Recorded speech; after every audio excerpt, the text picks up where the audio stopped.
Let yourself settle now. Let the blankets fold softly around your limbs. Breathe slowly, deeply, in and out. There's nothing left to do, no place you need to be. The world has quieted around you like a candlelit room at dusk. You are safe here, wrapped in calm, wrapped in warmth, and tonight you will fall asleep to the soft whisper of history.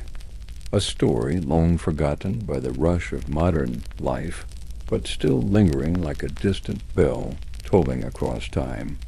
One of sorrow, of survival, of ordinary people moving through an extraordinary shadow. Let your thoughts melt away. Let your mind travel gently back in time. Because our story tonight begins in the year 1346. In a world that is just beginning to feel the chill of something terrible drifting in from the east. It didn't begin with screams.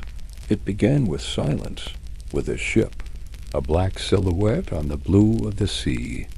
It glided into the Italian port city of Caffa, nestled along the Black Sea coast, quiet as death. On board were sailors, some alive, many already gone. The ones still breathing were feverish and covered in strange, weeping sores. The city's people didn't know it yet, but the most devastating pandemic in human history had just arrived on European shores, not with thunder or prophecy, but with the creak of wood and the flap of torn sails. Let's stay here for a moment on the dock. Let the sea breeze carry the salt to your nose. Let the waves lap softly at the pier below. Picture the city of Caffa behind you, its narrow alleys warm with the scent of goats and baked bread, of incense and river mud. The people walk by in cloaks and linen tunics, unaware that a storm has come ashore. Because that's the thing about the plague, it didn't make a grand entrance. It slipped in like smoke under a door. The disease didn't have a name then. Later they would call it the Black Death. But in the beginning it was just the sickness, the pestilence, a curse. It moved through bodies in stages, like a slow, wicked dance. First the headaches, then the fevers, then the swellings. Great, dark lumps, buboes, would rise under the arms, in the groin, along the neck hot to the touch, blackened and foul.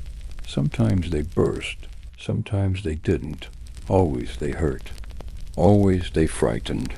And the worst part was how quickly it worked.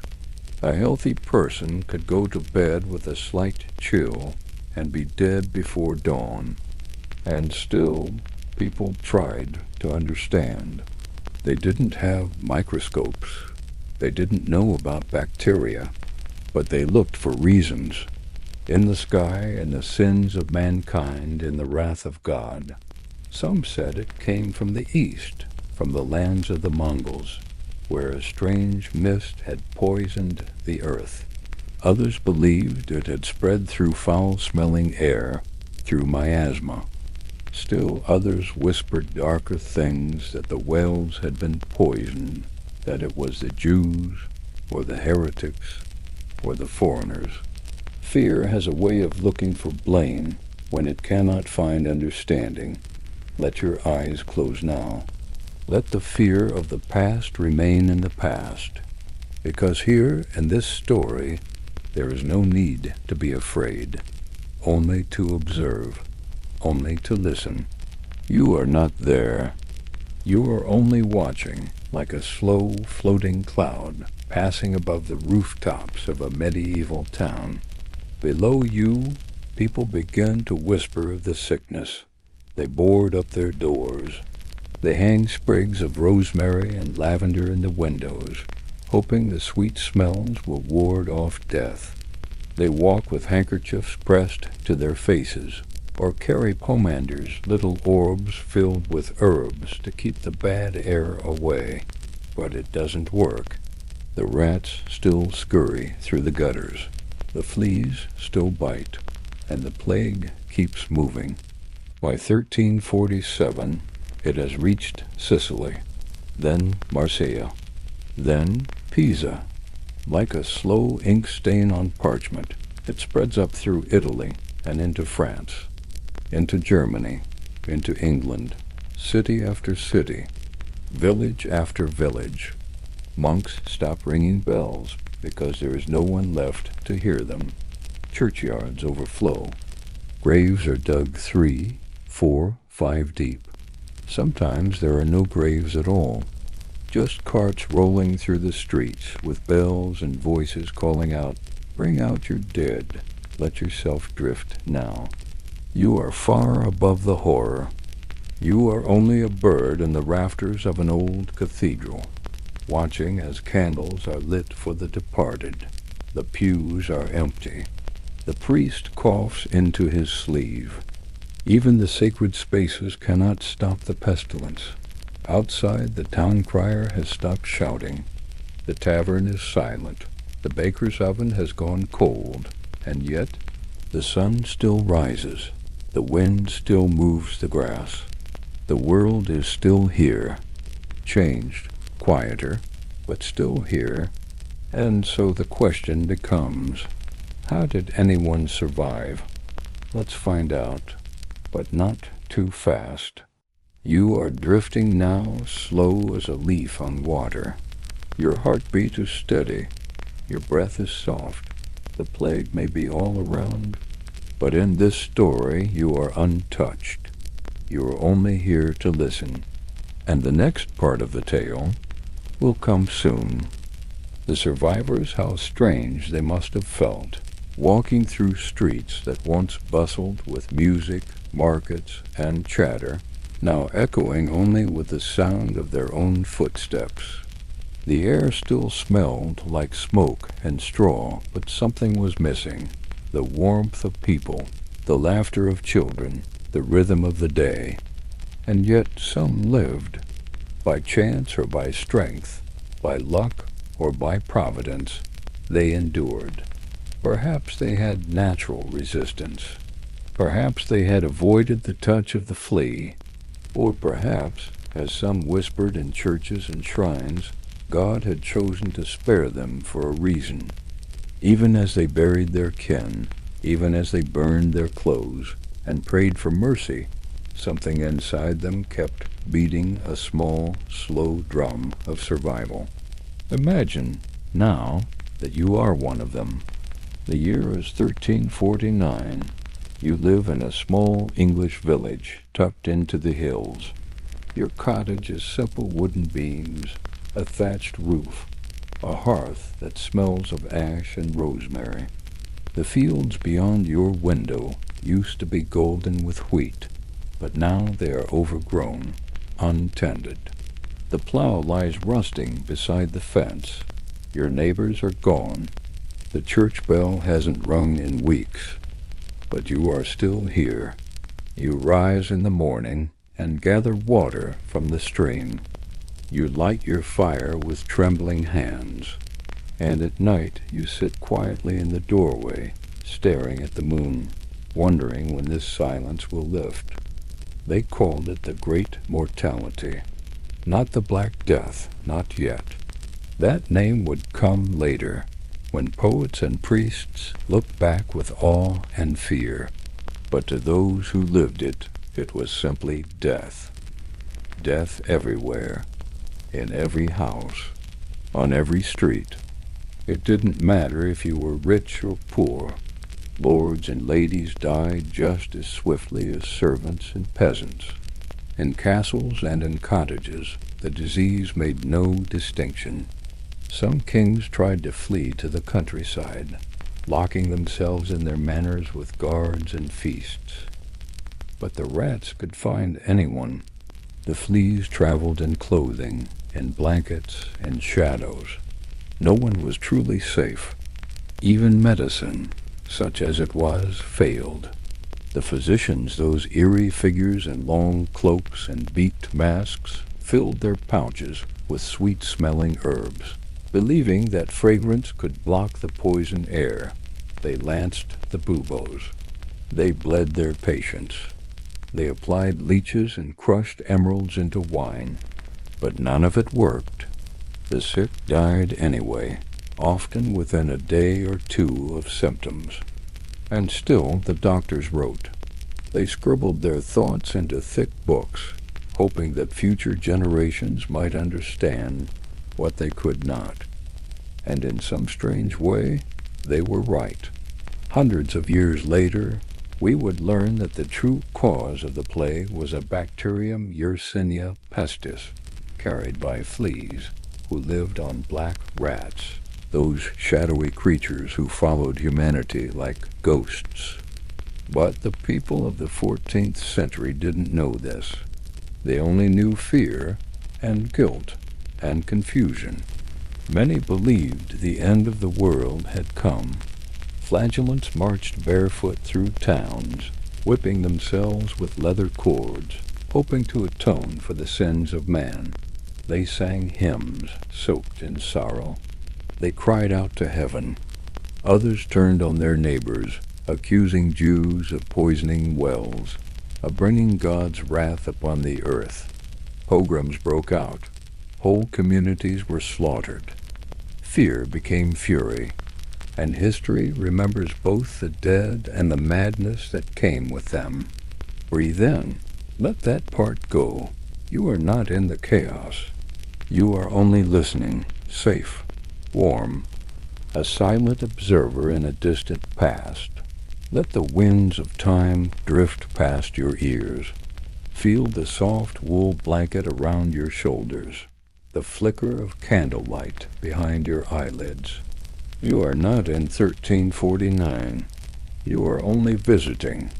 Still, let us pause and imagine what hope must have felt like. By the early 1350s, the worst of the plague had passed.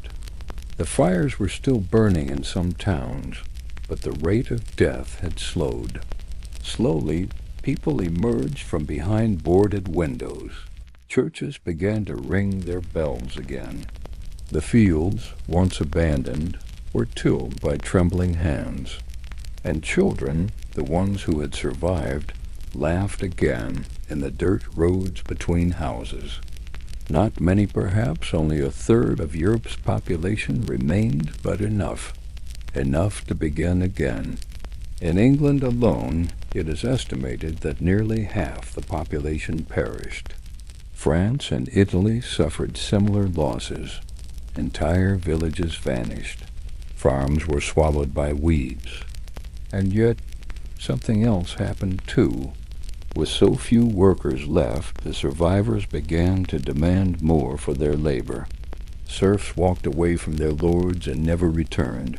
Wages rose. The great machine of feudalism began to crack. The Black Death, as terrible as it was, reshaped Europe in ways no army or king ever could. Let your breath deepen now. Let that thought settle in your chest like a soft weight. Even in ruin, life continued. Even in silence, there was rebirth. The Black Death didn't end the world, it only transformed it. And we will keep drifting through this story together. Slowly, quietly, like candle smoke curling in a stone chapel. Now that the great tide of death has receded, let us walk gently through its wake. The roads that once carried frantic messengers, flagellant processions, and funerary carts are quiet again. The villages that emptied are slowly filling, with new voices trembling, cautious voices, uncertain if they belong to a new beginning or the ashes of the old world. The plague had not just hollowed out homes, it hollowed out certainty. And in that void, people began to question everything they once thought was immovable. In the flickering twilight of the 1350s, Europe was no longer the same. Fields lay fallow. Cathedrals stood unfinished, their towers pausing mid-ascent. But perhaps the most powerful transformation happened not in stone or soil, but in thought. You see, before the plague, the social order had been as fixed as the stars. Nobles ruled, peasants obeyed. But now, with so many lives lost, the rules no longer fit the shape of the world. A peasant could suddenly ask for more coin, for fewer hours, for better terms. And the lords, short on workers, short on power, sometimes had no choice but to agree. Let yourself imagine a peasant woman, calloused hands gripping a scythe, her eyes hard with loss but steady with purpose. She had buried her children, her husband, even her neighbors. And now, with the fields quiet and the village hollowed out, she steps forward and speaks. She asks for wages. She asks for choice. And slowly, uncertainly, the world begins to listen. This subtle revolution, born not of swords, but of silence, was one of the Black Death's quiet legacies. It did not heal. It did not erase grief. But it began to shift the weight of history, ever so slightly, from those who ruled to those who labored. And in that shift, the seeds of modern life were sown. It would take centuries for those seeds to bloom, but even now, in this quiet part of your night, you can almost feel them stirring beneath the soil. Let your eyes grow heavier. Let your breath fall in rhythm with the slow turn of centuries. You are floating above the pages of forgotten chronicles, written by candlelight, by monks who trembled as they dipped their quills. Many of these scribes recorded the plague with awe, not just for its devastation, but for its strange, almost divine impartiality. It killed bishops and bakers alike. Priests fell before they could offer last rites. Whole monasteries were emptied, their silence louder than any bell. And yet, amid all this death, there were those who saw strange beauty. The night skies, unspoiled by smoke and torchlight, glittered more brightly. Weaves returned to the edges of towns, their howls eerie and poetic. Wild flowers overtook churchyards, brushing against crumbling stone. In the absence of mankind, nature resumed its quiet dominion. In places where humans once bustled, silence reigned. But it was not an empty silence. It was a living, breathing thing. A reminder that the world, though bruised, remained. That birds still sang. That rivers still ran. That the earth in its slow turning mourned nothing, but accepted everything. And slowly humans followed suit. By the late 1350s, paintings began to change. No longer just images of saints and angels, but of death itself, skeletal, grinning, ever-present. The danse macabre, or dance of death, became a common motif, the dead dancing with the living, leading kings and beggars alike to the same fate. These were not images of despair, but of realism. They reminded people that life was fleeting, that death was the great equalizer, and that one must live with purpose, with humility, with grace. Let this idea rock you gently, like a lullaby hummed by time itself. Even in darkness, people found meaning. They carved it into wood, painted it on chapel walls, whispered it in prayers and lullabies. Ashes to ashes, dust to dust, but also we endure. We remain. We rise again. Breathe. Let the weight of this story settle across you like a velvet shroud. It is not meant to frighten. It is meant to soothe. Because in understanding the past, we quiet the chaos of the present. The Black Death was cruel. But you are not there. You are here in the warm stillness of your room, your blanket like a second skin, your heartbeat slow and soft. You've seen the plague arrive. You've watched it sweep across continents. You've heard the weeping and the hymns. And now you are ready to rest in the hush that followed, the hush where change begins, where the world does not end but exhales. The next chapter is coming, but for now, just rest. Now let us drift even deeper, past the plague itself, into the strange ripples it left behind. Ripples that touched everything: faith, art, daily life, and the very way people understood their place in the world. Picture a stone dropped into a still pond. The initial splash is loud and violent, but it has the quiet circles that spread outward afterward, the subtle movements of water that change the shape of the surface forever. The Black Death was that stone. And now, in the mid-1300s, we float in the ripples. One of the most profound changes was in the realm of belief. Before the plague, the Church stood unshakable, an institution that guided every part of life, from birth to death, with sacred rituals and promises of divine order. But when the pestilence came, the Church could not stop it. Priests died in droves. Monasteries crumbled. Prayers went unanswered. To the people who watched their loved ones fall, despite every plea to heaven, something began to shift. Faith did not disappear, but it became more personal, more inward. Some turned away from the Church. Others turned more deeply into it. And many began to question, for the first time in generations, whether divine punishment truly explained such suffering. Let the questions drift through your thoughts, like dandelion seeds in a late summer breeze, soft, wandering, harmless. You do not need to answer them. Only notice them, like clouds in a distant sky. The people of that time didn't find all the answers either, but they began to look differently at the world and in time. That shift in thinking would give birth to something astonishing, the Renaissance. But we are not there yet. We are still in the slow hush of the aftermath. Imagine now a cobbler in Paris, kneeling over his workbench. He once had apprentices, neighbors, a family.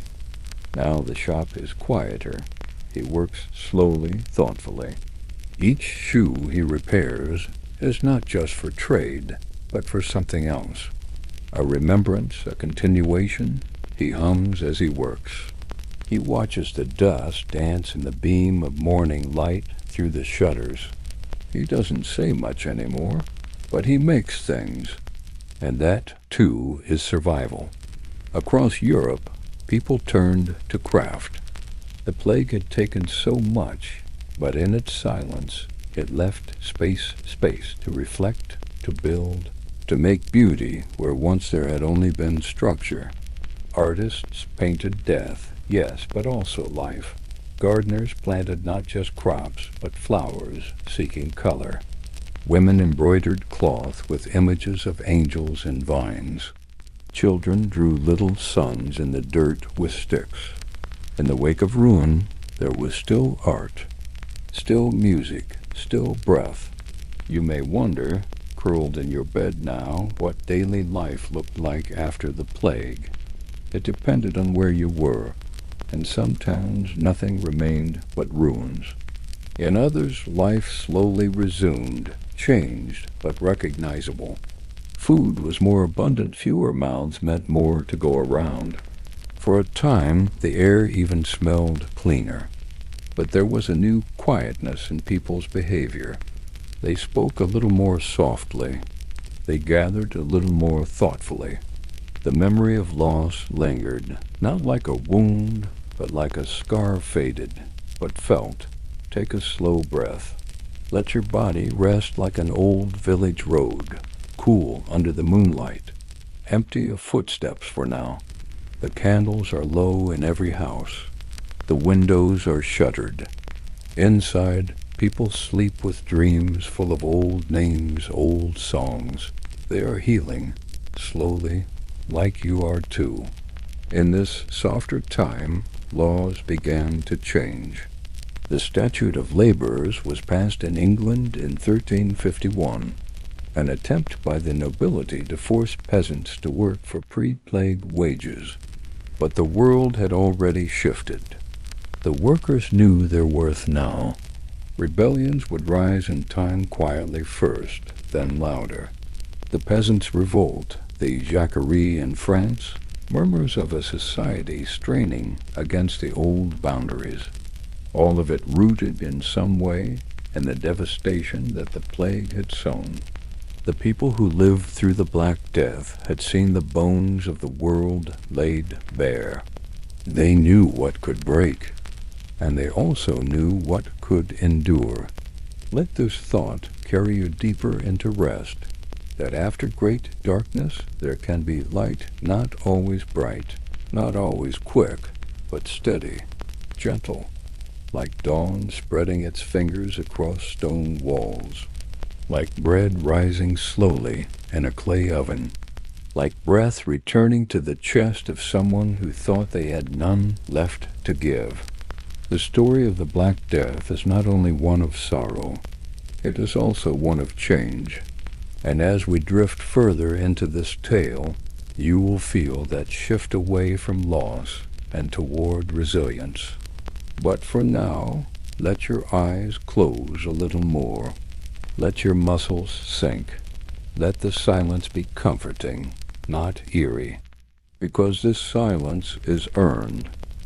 It is the silence after the storm, and you are safe inside it. Let us now drift into the kitchens and markets of the survivors, the quiet, ordinary places where history doesn't always look, but where life slowly stitched itself back together. The market smelled different now. Fewer people meant less meat, fewer fishmongers shouting from their stalls. But what remained felt precious. A baker might leave loaves on a table, step back, and let others come forward, one at a time, silently nodding thanks. A child might trade a single egg for a bundle of leeks. No one haggled much anymore. In the shadow of death, kindness had become a kind of currency. Picture the baker's hands, dusted in flour, kneading slowly, rhythmically. He lost his wife last spring, his daughter in the summer. But every morning he rises, stokes the oven, and shapes the dough, not because he is healed, but because this is what he knows. And when the bread comes out warm and golden, he places it beside the door, not with joy, but with something quieter, purpose. This is what post-plague life became, a long stretch of simple purposes: mending a shoe, sweeping a floor, milking a goat, writing a name in the margin of a book. No grand celebrations, no sweeping declarations, just small acts repeated, each one a thread, slowly reweaving the fabric that had torn so violently. You may wonder now, in the comfort of your own time, how they coped, how their minds carried such sorrow. And the truth is, they carried it together. People told stories. They sang old songs. They lit candles for the dead and whispered their names during the harvest.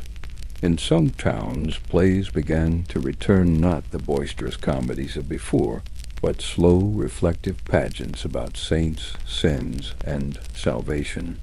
These mystery plays became a kind of mirror, allowing communities to see their pain from a safe distance, and maybe, just maybe, to laugh again. Breathe in and out. Let yourself imagine the wooden stage in a village square, the flicker of torchlight, the hush of the crowd. The air smells like mud and rain. Someone in the front row is holding a crying baby. The actors wear robes sewn from old linens. And for a little while, the story they tell lifts everyone out of their grief. Not because it erases sorrow, but because it honors it. The same way this tale is holding you now, softly, gently, without judgment. Let's drift now to the cities. In places like Florence, London, and Lubeck, the scars were deeper. but so too was the drive to rebuild. Wealth had changed hands. Entire merchant families had died out, and their fortunes passed to distant cousins, apprentices, or even strangers. This sudden shift in wealth distribution created strange new opportunities. A butcher's son might become a bookseller. A servant girl might take over her mistress's stall. The rigid layers of medieval society, once held firm like mortar and stone, were beginning to loosen. Some scholars believe this looseness, this crack in tradition, is what allowed the Renaissance to bloom. The trauma of the Black Death made people look at life differently. They became more curious, more daring. Artists painted not just saints, but real people. Writers penned poetry in their local tongues, not just in Latin. Doctors, shaken by their failure to stop the plague, began to question ancient texts and explore anatomy themselves. Slowly, quietly, the world was becoming modern. But none of this happened all at once, and it did not feel grand to the people living through it. To them, it was just morning after morning of surviving, letting time pass, feeding the chickens, scrubbing the floor, listening to the wind in the trees and thinking, we are still here. Let your mind rest in that thought. We are still here. That is what history whispers to us through every old book, every crumbling gravestone, every faded tapestry. That even in the darkest nights something endured, a song, a prayer, a seed, a breath. You, too, are breathing now, gently, calmly, as if you, like the survivors of that ancient plague, are tucking yourself into a new beginning, one moment at a time, no rush, no fear. This part of the story has been quiet, grounded, still, but the Black Death reached farther yet into politics, into exploration, even into the roots of scientific inquiry. And in our next chapter, we'll drift toward those distant echoes. For now, let yourself fall further into softness. Imagine your thoughts as leaves floating downstream, carried without effort, without weight. You are safe. You are still. You are part of a story that began long before you and will continue long after.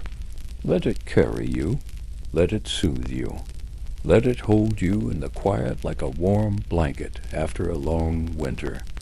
Let us drift further now into the long, stretching years after the plague's first and fiercest wave. The death toll had settled, though whispers of recurrence still haunted every season. The Black Death didn't vanish. It lingered, returning in smaller waves every few decades, like a tide that never fully receded. But the first blow had already transformed the world, and in that silence after the storm, people began to explore new ideas not loudly, not with fanfare, but quietly, like moss growing between the stones of old beliefs. You see, when everything you trusted has broken, priests who died before you, doctors who offered only herbs, laws that could not protect your children, you begin to wonder what else might change.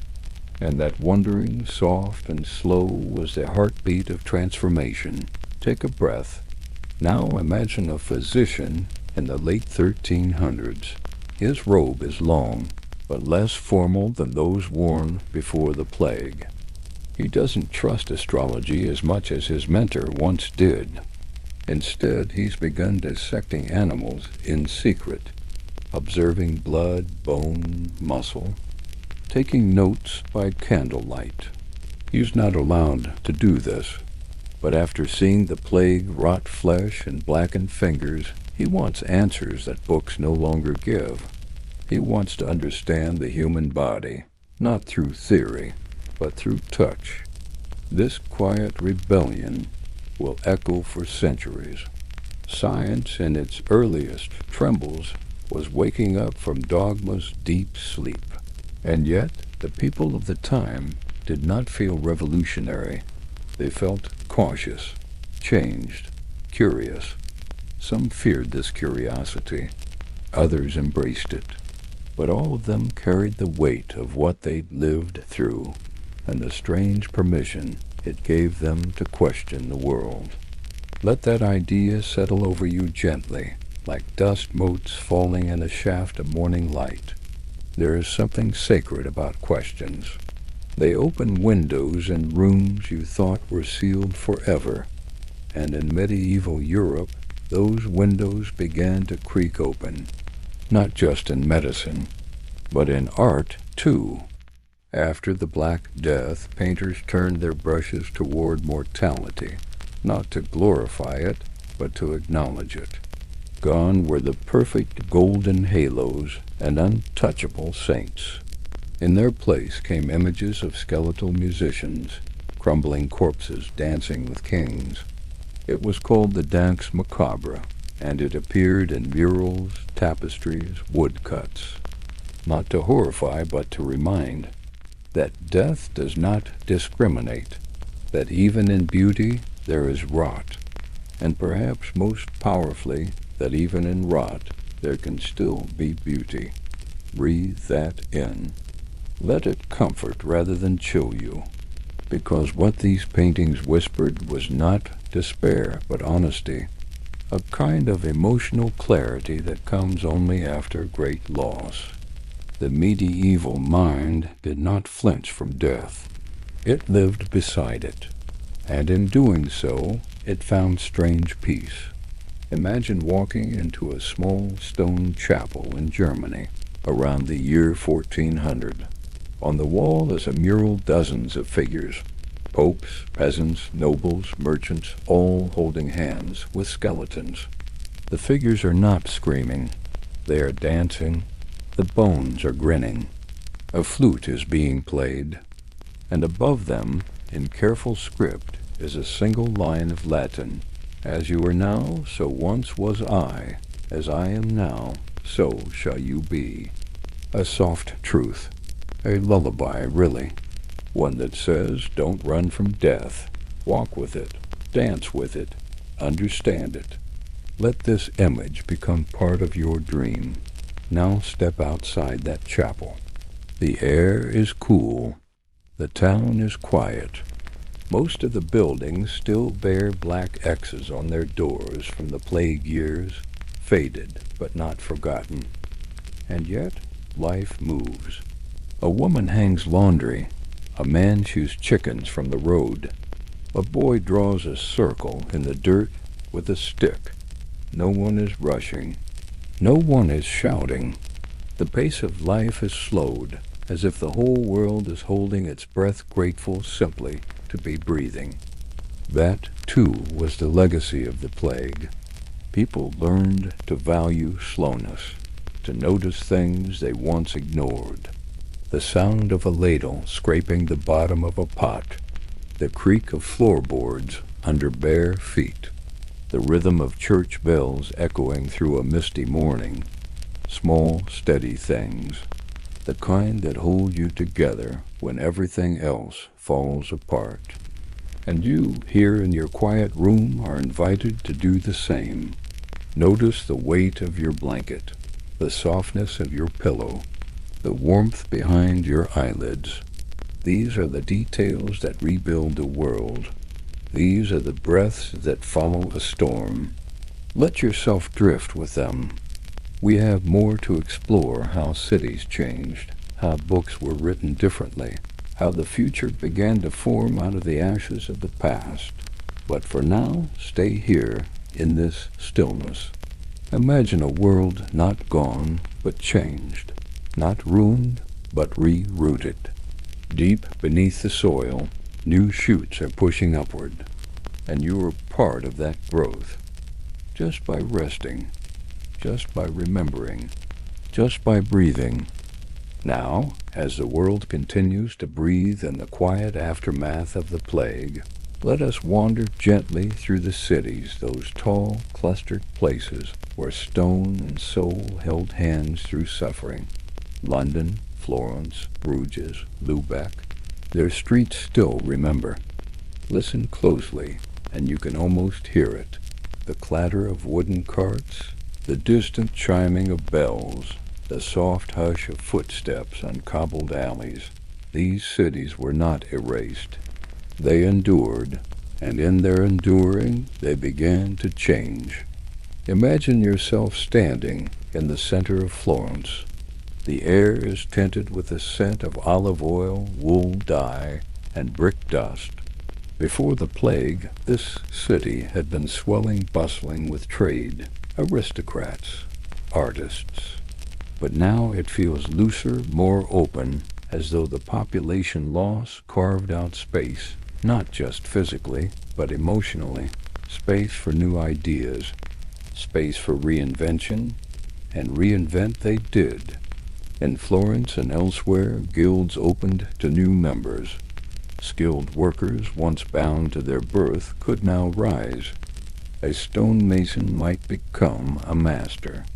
A scribe might open a shop. Some scholars say the very foundations of the Renaissance, the rebirth of learning, art, and perspective were laid in the vacuum left by the plague. Not because the people celebrated, but because they saw the world through new eyes, eyes that had witnessed endings, and so began seeking new beginnings. Let that feeling ripple through your thoughts like a gentle breeze catching the hem of your cloak. It is not celebration you sense, but clarity, a kind of internal rearranging. The world wasn't prettier, but it was more honest. Cities began building again, churches, homes, bridges, but they also built archives. The need to record, to understand, to keep track of loss. And change gave rise to better accounting, more careful census-taking, even the early murmurs of public health systems. In some towns, local officials began noting death tolls, identifying symptoms, tracking when and how pestilence returned. Not perfectly, not scientifically, but with intention. And intention is a powerful thing. Picture a small room above a bakery, where a clerk leans over parchment by candlelight. His hand shakes slightly as he writes, not because he is afraid, though he remembers the deaths, but because he knows the record matters. It is not grand history.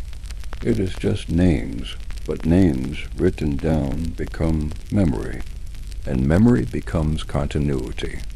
You may not remember the names of every person who lived through the Black Death, but their presence lingers in roads still walked, in words still spoken, in customs passed from hand to hand, like heirlooms wrapped in silence. Now let your breath become slow and even, like a page turning gently in that clerk's book. Inhale the parchment, the wax, the faraway hum of the city. Exhale the fear, the ache, the weight of too many stories. We are still drifting, further north now to small towns in England and the Low Countries. Here something stranger bloomed, superstition. When answers failed, imagination stepped in. People hung herbs from doorways, painted symbols on beams, left coins in running water. Not because it always made sense, but because rituals gave them a thread to hold. And in this there is a softness, a comfort in the idea that some effort, however small, might protect those you love. A mother tucks lavender into her child's pocket.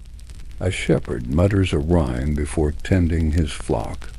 A blacksmith scratches a mark onto the corner of his anvil. These were not spells. They were lullabies made physical, gestures of care, and care is a kind of resistance. Even now, centuries later, we understand this. We light candles. We wear lucky charms.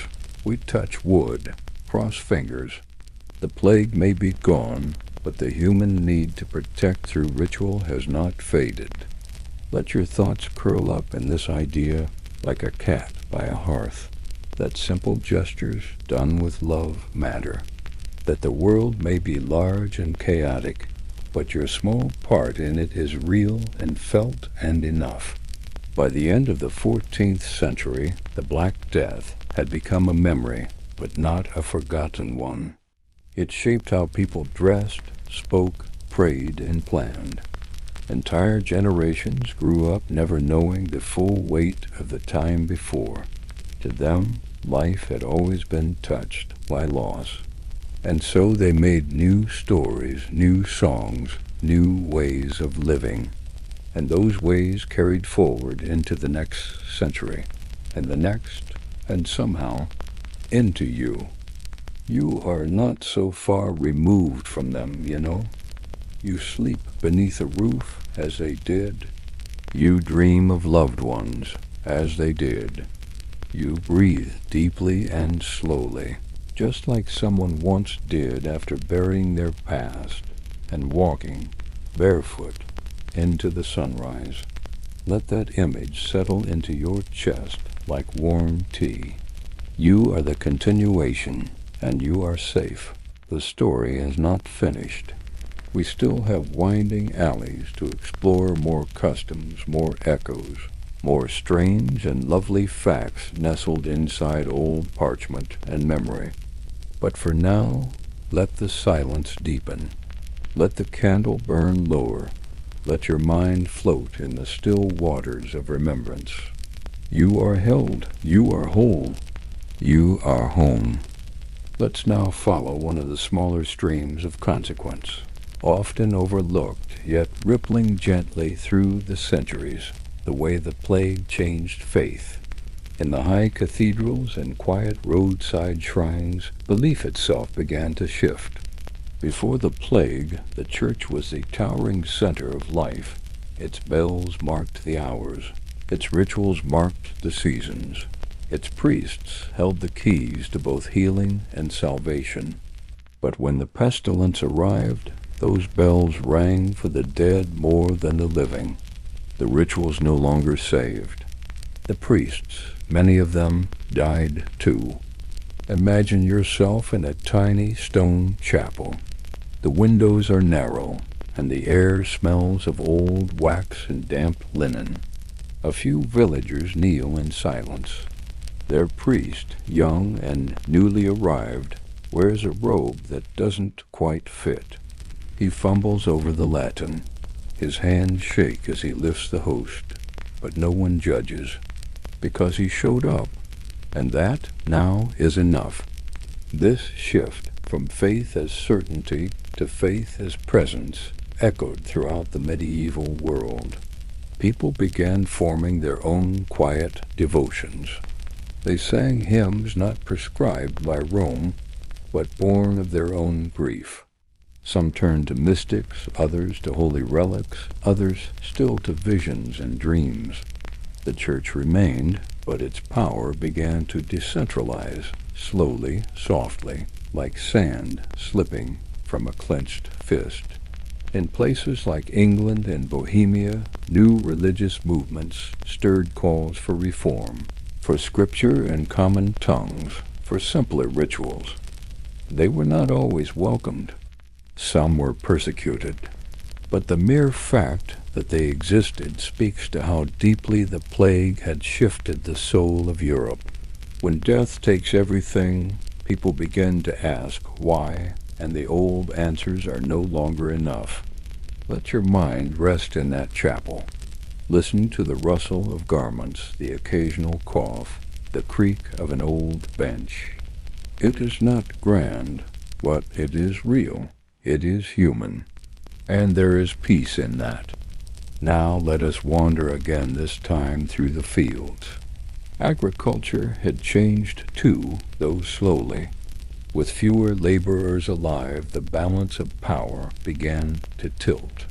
Serfs who once toiled under lords began to demand wages. Some left their manors entirely, seeking better work in towns. Others refused to accept old feudal obligations. There were revolts, small at first, then larger. In 1381, in England, the peasants' revolt rose like a distant thunder. It didn't succeed in the way modern uprisings might aim to, but it sent a message that lingered.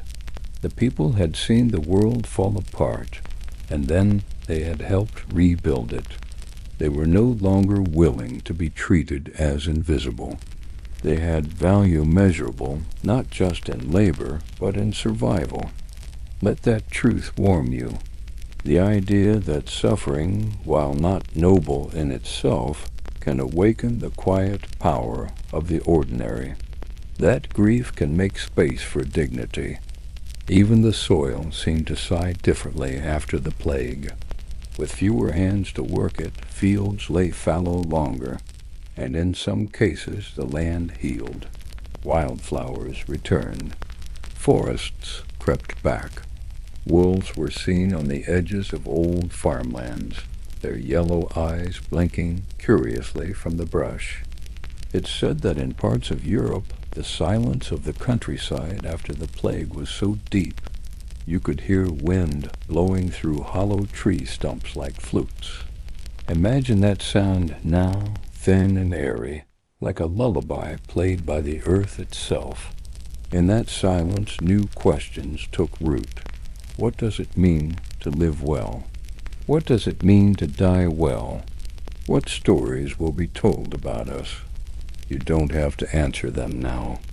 You only have to let them float beside you, as soft and slow as drifting dandelion seeds. Let your eyes grow heavy. Let your heart beat slow. There are still more paths to travel, the Black Death's echoes in literature, and superstition in forgotten corners of villages and hearts. But for now, we are in the fields. The sun is setting. The air is cool. The earth is soft beneath you, and someone in the distance is humming. It's a song you don't quite know, but it feels familiar. It feels like rest. It feels like survival. Now drift with me into the realm of stories, not the ones written by chroniclers or penned in noble hands, but the ones whispered in taverns, muttered by candlelight, passed down through generations like hand-me-down cloaks. For as much as history was carved into stone and scroll, it was just as much etched into memory and murmur. And after the Black Death, those murmurs took on new shapes. Imagine sitting in a low-beamed inn, somewhere in France. The fire cracks and pops, casting flickers of gold on mugs and muddied boots. A man with a rough beard leans forward, eyes glinting, and begins to tell the story of the plague cart that moved on its own, how it rolled through the town square at midnight, empty but creaking, the wheels wet with blood, though the roads were dry. He swears it's true, and everyone listening leans in, not because they believe, but because belief isn't the point. The story is the comfort. The telling is the cure. In England, tales of ghostly black dogs, silent except for their ragged breath, crept into the folklore. They appeared near crossroads, or followed those who had taken bread without praying. People said the dogs were the souls of the unburied seeking company. They weren't evil, just lonely. Breathe gently now. Let your imagination walk beside one of those dogs. Its eyes are glassy, but it doesn't look at you. It just trots along, its steps soundless. There's no fear here, only remembrance. These tales were not distractions. They were how people processed, how they gave shape to what could not be explained. Death, which had seemed so sudden and invisible, now had faces, footsteps, signs. You could tell yourself, I saw the omen, or the bell rang at the wrong time, or the wind changed direction. And somehow that made it feel less random. We do the same even now with our own signs, our own patterns, our own small rituals to make chaos feel a little kinder. Back then, some of the stories became art. Woodcuts showed skeletal figures playing lutes. Manuscripts had tiny drawings of people vomiting black bile or holding their noses as they passed graves. And in the margins, those playful, often rebellious spaces in medieval books, scribes drew frogs wearing crowns, monkeys chasing doctors, and snails fighting knights.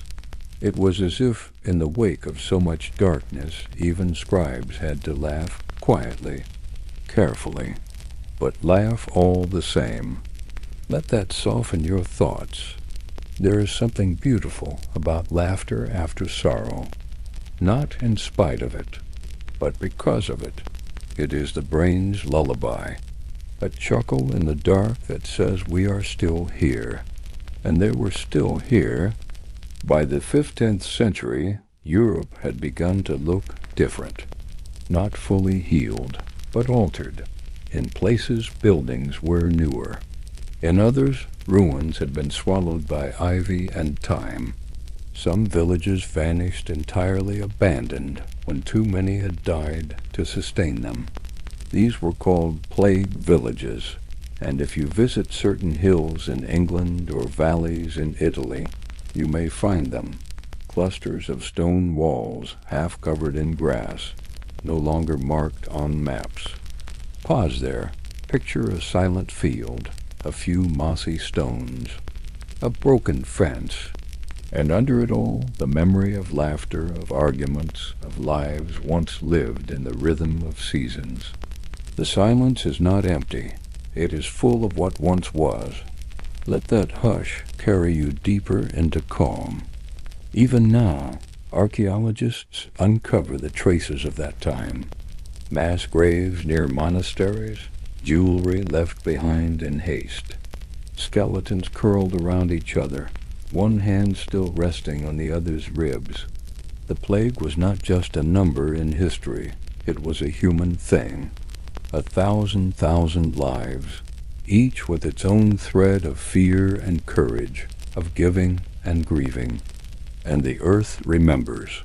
So do we, but not always in sorrow, sometimes in quiet awe. That humanity, even when brought to its knees, stood again, slowly, tenderly, steadily, brick by brick, breath by breath, song by song. You're part of that same story. You've known fear. You've heard silence. And yet here you are, still breathing, still dreaming, still listening. Let that thought cradle you now. We are not done, yet there are more echoes to explore, more corners of memory to gently sweep clean. But for now, feel the weight of the blanket, the stillness of your space, the pulse of your heart soft, sure, enduring, like the world itself after the storm. Let's now drift into the homes of healers. Not the doctors we might picture today, but the quiet, skilled women and men who worked in cottages lined with herbs, who knew which leaves to steep and which roots to avoid. In the centuries following the plague, these figures, wise women, midwives, herbalists, grew in importance. Formal medicine had failed so many, but the village healer, with her poultices and prayers, her lavender bundles and wormwood teas, had stayed. Picture her now, her fingers stained with plant oils, her voice barely louder than the wind. She doesn't promise miracles, but she listens, she watches. She sits with the dying and with the mothers-to-be, offering calm in a world still unsure of itself. Her hut smells of thyme and old wood smoke. A cat sleeps in the windowsill. The light is low and golden. This healing wasn't always about curing. Often it was about comfort. about giving shape to the ache. And isn't that what so many of us need? Not always answers, but presence. A hand to hold, a warm broth to sip, a ritual to ground us. These women were both cherished and feared. Some saw them as wise, others whispered of witchcraft. And in time, suspicion would bloom into persecution. But in those first decades after the plague, they were essential. Their knowledge passed quietly, hand to hand, mother to daughter, like embroidery patterns or secret songs. Let your mind rest in that warmth. Inhale the soft smell of crushed mint leaves. Exhale into the hush of a room where care is the only language spoken. Far beyond the village healer's hut, in halls of stone and chambers of kings, leaders had begun to reckon with the aftermath. Monarchs had to rebuild economies, repopulate towns, restore order to lands that no longer obeyed old rules. Some introduced new taxes, while others granted freedoms to gain loyalty. The balance of power had shifted, not entirely, but enough to ripple. And here lies one of the great ironies of the Black Death. It was a horror that, in some places, seeded opportunity. With labor scarce, wages rose. With land untended, new owners emerged. With systems broken, new ways were imagined. The world had cracked, but in the cracks, green shoots appeared. You might think, then, that joy returned quickly, that people laughed and danced in the streets once the plague lifted. But in truth, joy came quietly. It came in small things, in the taste of honey after a long winter, in the way a baby curled its fist around a father's thumb, in festivals that resumed with smaller crowds, quieter songs but brighter candles.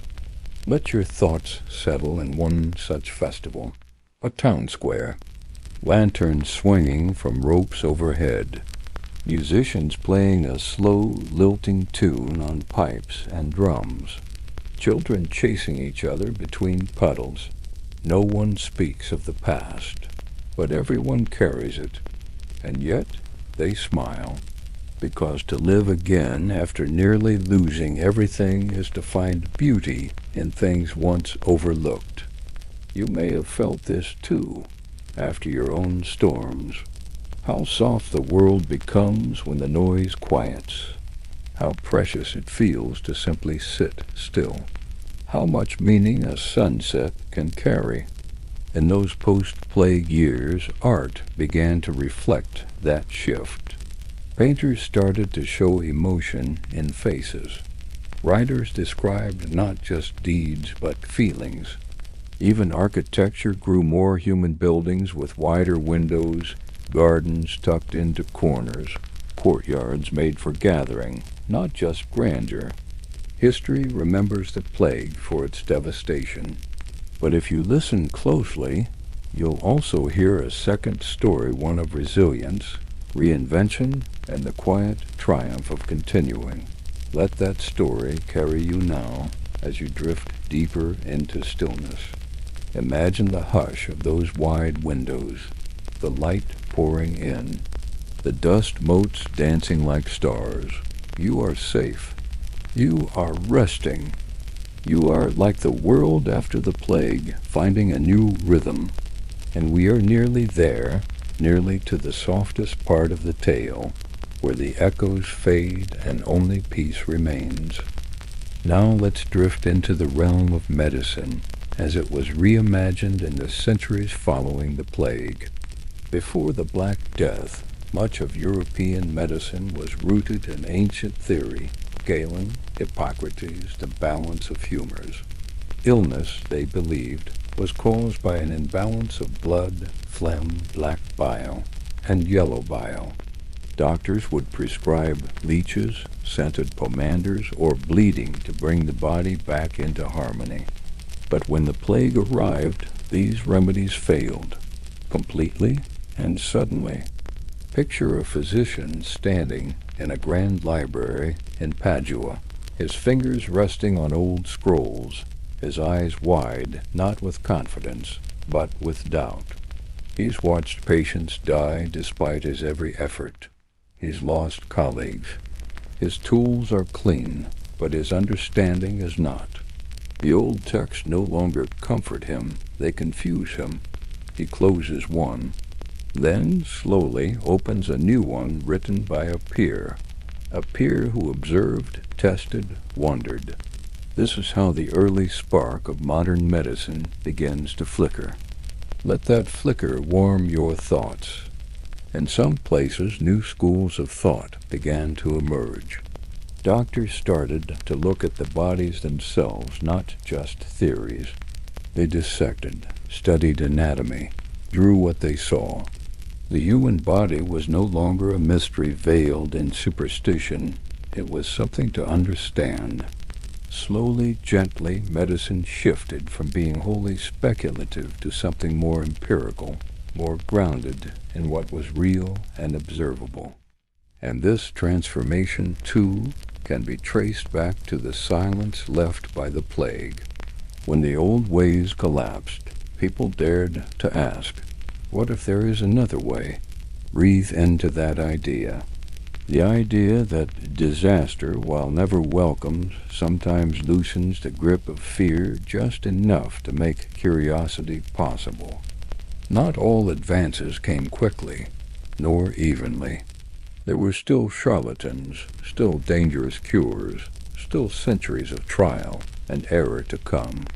But a door had opened, a door that led to what would one day become hygiene, quarantine, hospitals, and the idea that the body can heal if given the right care. Let's pause here in the quiet of an early apothecary's room. Shelves are lined with clay jars and paper-wrapped bundles of herbs. A mortar and pestle rests beside a candle. A window is cracked, letting in the sweet, damp scent of rain-soaked earth. The apothecary isn't in, but you feel their presence, the order, the care, the patience. Let your thoughts rest in that room, like dust settling after years of unrest. And now let us walk back outside into the world of memory. The Black Death didn't just live in the century it struck. It stayed in the minds of those who survived, and then in the stories they told, in the memorials they built, in the spaces they left untouched out of reverence or fear. Throughout Europe, there are still plague crosses, quietly tucked beside roads or in village greens. These are stone markers, often weather-worn and simple, erected to honor the dead or ask for protection from future outbreaks. Many are faded. The names, if they were ever etched at all, are long gone. But the presence remains, as if the stone itself remembers. Imagine standing before one. Your fingers trace the edge. A bird sings somewhere behind you. You don't need to know the names. You can feel them. You can feel that someone loved, someone feared, someone hoped, right here on this patch of earth. And now you are here, bearing witness. It's a quiet, sacred thing. We remember not because it's required, but because remembrance connects. It joins us to a great, slow river of human experience, of resilience, of breath, and in remembering we soften. So soften now, let your body feel heavier against the bed. Let your limbs sink like roots into the mattress. Let your breathing slow like wind over long-forgotten hills. We still have a few final turns to make in this story, how the plague shaped cities, art, and even our idea of time itself. But for this moment, let the quiet of that stone cross hold you. You are not alone. You are not forgotten. You are part of something vast and very old and very kind. Now we wander gently into the reshaping of cities, because the plague did not only take lives, It rearranged entire maps. Once bustling neighborhoods grew quiet. Trade routes shifted. Walls were rebuilt. In some places, fields were swallowed by towns. In others, towns were swallowed by time. But always the spaces people lived in began to reflect the new rhythms of survival. Let's imagine one such city, Florence, perhaps, or Ghent. The streets are narrower now, not from decay, but because new homes have risen where gardens once grew. Plague pits, once hurriedly dug beyond the town's edge, are now walled in and turned into cemeteries. The scent of lime powder still lingers faintly in the air, a reminder of what was buried beneath. Yet people walk those streets. Candles are lit in windows. Small shops open. Children play. The city has changed, but it is still alive. And then there are the cities that use the devastation as a reason to start fresh. In Milan and parts of Germany, leaders took the opportunity to restructure streets, improve sanitation, enforce more regular cleaning. Quarantine stations began to appear not just as reactions, but as infrastructure. The plague had taught a lesson, bitter and clear. Health was not just a matter of the body, but of the collective. If one person suffered, all were at risk. Let your thoughts linger in one of these new quarantine houses. The walls are freshly whitewashed. The beds are spaced apart. There is a quiet order to it. Outside, carts roll slowly. Bells chime to mark the hour. A soft breeze moves through an open corridor, lifting the edge of a linen curtain. This idea that public health could be designed, could be planned and protected was a seed. It would take centuries to grow into the hospitals and systems we know today. But it began here. In the hush that followed horror, let yourself sink deeper. Now we come to a more delicate transformation, the one that touched art and time. Before the plague, time was measured by bells, by sun, by feast days. It moved in circles, repeating seasons, repeating prayers, a rhythm older than memory. But after the plague, time became more fragile, more urgent. Artists began to depict clocks. Writers spoke of fleeting days. A sense of life's shortness, the Latin phrase memento mori, remember you must din, appeared in paintings, songs, and sermons. You might imagine this would bring despair, but often it didn't. Instead, it sparked a kind of reverent mindfulness. People began to treasure the present moment.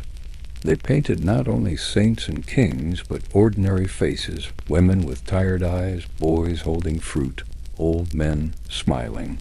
They sketched baskets of bread, wilted flowers, spilled wine, real things, mortal things. Let your mind rest on one of those still life paintings. A loaf of crusty bread, a tarnished cup, a fig cut in half, its seeds glistening. The light falls soft across the table. Nothing moves, and yet everything feels alive. This shift in art also made way for more personal storytelling. Diaries became more common. Letters, too. People wanted to be remembered not as legends, but as themselves. Their handwriting, their voice, their day-to-day thoughts. As if to say, I was here, I lived, I felt things. We can take comfort in that.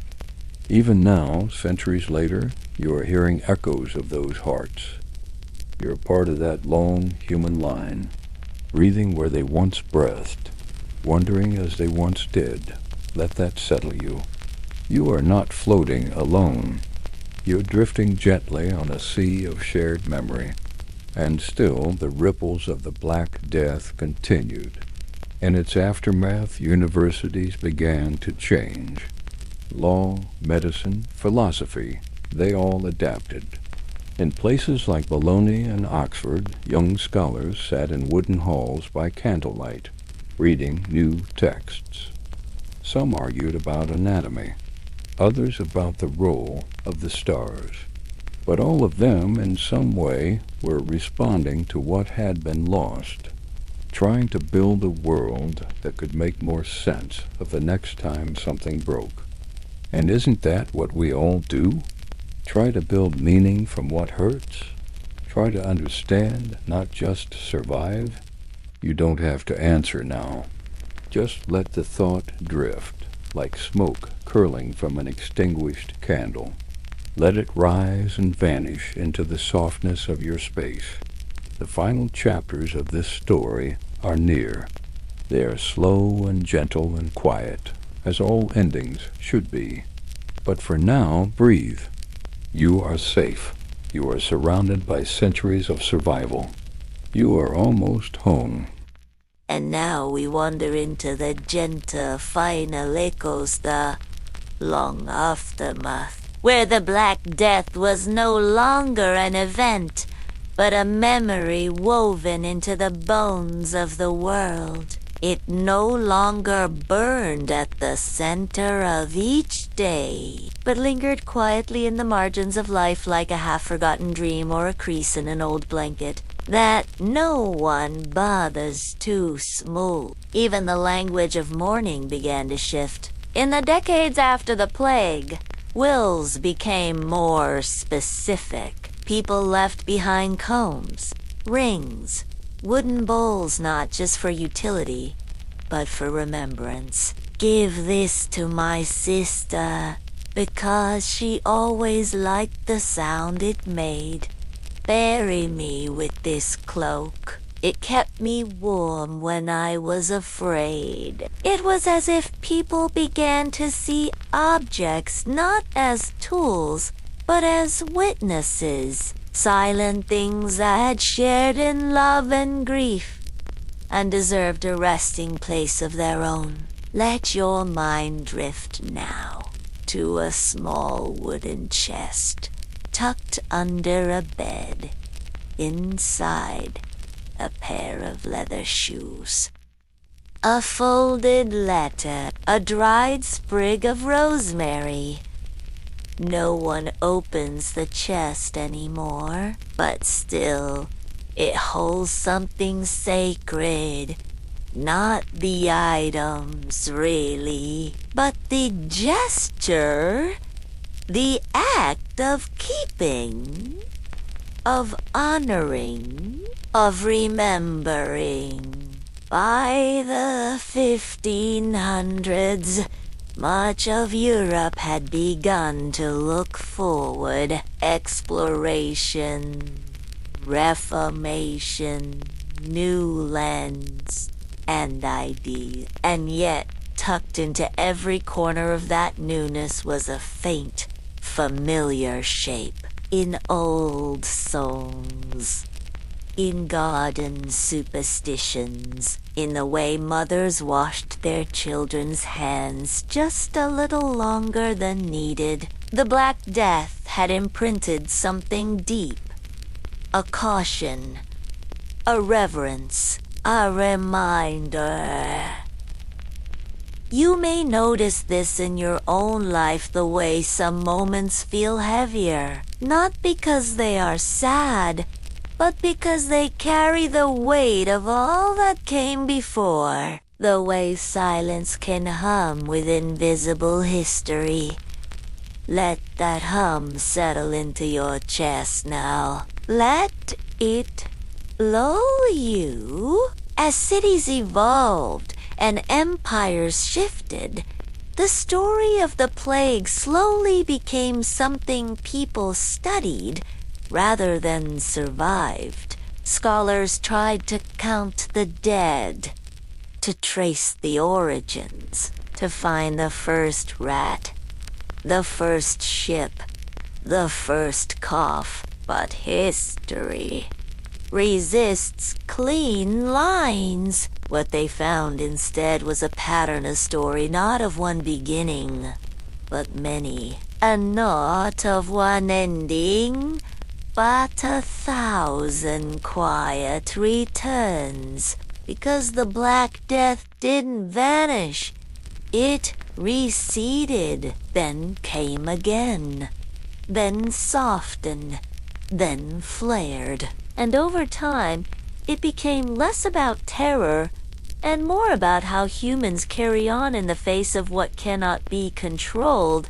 And so, across centuries, this strange companion stayed, like an old scar, not painful, but always there, reminding us that our survival is not in strength alone, but in kindness, in memory, in care. Let's pause now in a quiet village square, somewhere in the French countryside, long after the last plague cart rolled through.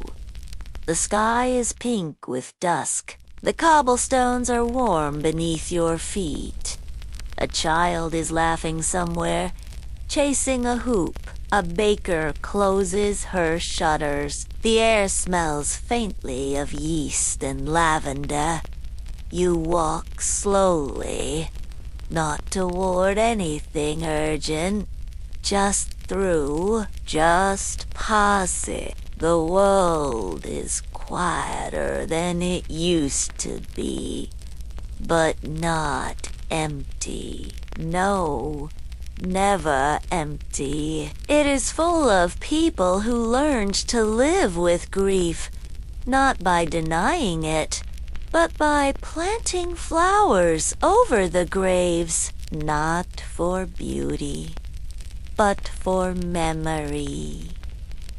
Let that image cradle you now. Petals over stone, bread in the oven, laughter after silence, and breeze. You are a part of that story too, whether you know it or not. Every time you pause, every time you remember, every time you choose gentleness over fear, you echo the same soft resilience that rebuilt a broken world, brick by careful brick. We are nearly at the final hush, the last soft pages of this history. But for now, drift. Let the story hold you like old hands holding a candle. The flame does not flicker. It glows.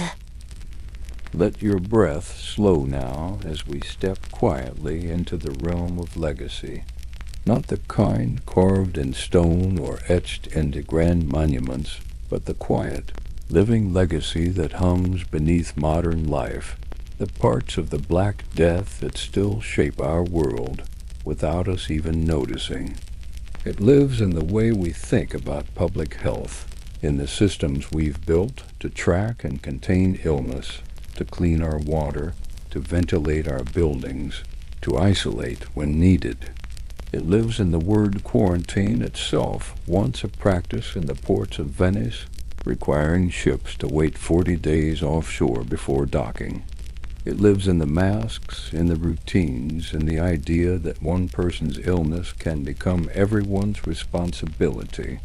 And it lives, too, in the way we remember, in the quiet fields dotted with unmarked graves, in the faded frescoes painted in the centuries after, in the stories passed from grandmother to grandchild about the time the sickness came, about how our town survived, about the neighbor who fed everyone when no one else could. These aren't headlines. They're lullabies. And like lullabies, they shape the way we sleep.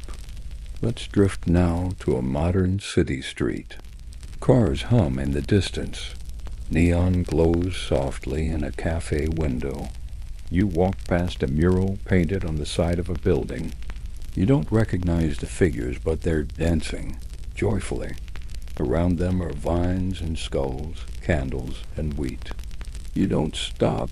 but the image settles in your mind joy beside death, life braided into mourning. The same dance that medieval Europe learned to perform, barefoot, with candles in hand, even when the music had stopped. And now let us return to where we began, not in plague pits or palaces, but in the soft breath of a world changed.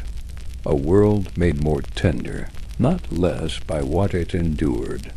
A world that, like you, has known ache, but chose to keep going, to wash the linens, to plant the herbs, to light the lamps again, even in the dark. There is a comfort in this, that you are not alone in what you feel, that others long ago felt it too, that there is a deep, patient river of human endurance that carries us all. As you breathe in, feel that river. As you exhale, float on it. You are resting now in a space shaped by centuries. The past has quieted. The streets are still. The stories have all been told for the night. And yet there is one more corner to turn, one more breath to take before the sleep fully arrives. A final whisper of reflection, soft, steady, and kind. We will visit it in a moment, but not yet. For now, stay here, here where the air smells faintly of lavender and soot, where the stories drift like steam from a mug, where your body is warm, your thoughts gentle, your eyes heavy. Let the stillness deepen. Let the hush rise like a tide. You are held. You are remembered. You are here. And now, dear listener, we arrive at the final breath of our story, the softest ripple of history's long, deep pond. This is where the tale folds inward, not with thunder, but with stillness, a moment of reflection in the hush after the rain. You are not only hearing the story of the Black Death, you are resting inside it, letting it cradle you like an old blanket passed from hand to hand across time.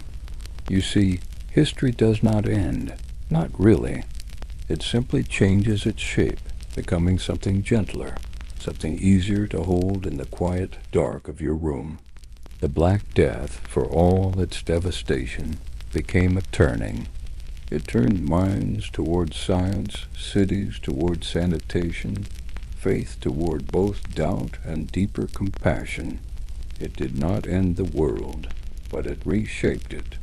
It reminded those who survived that life was fleeting, and therefore precious.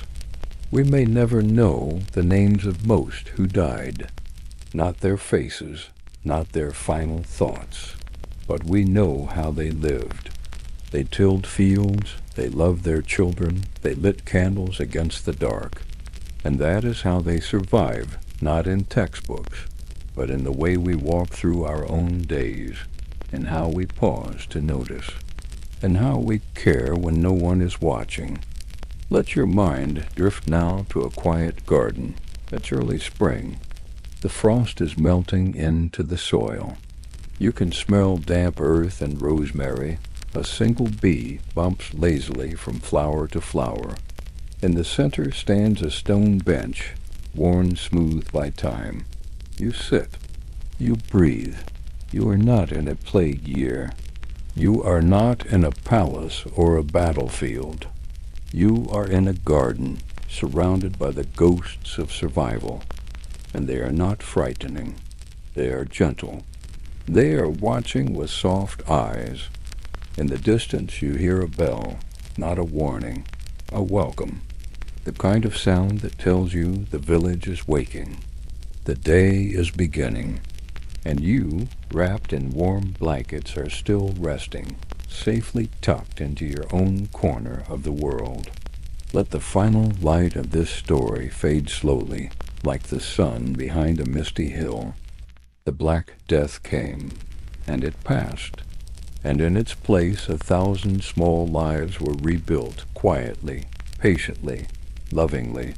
You are the echo of those lives, so sleep now, held by history. You are safe. You are warm. You are home. Good night.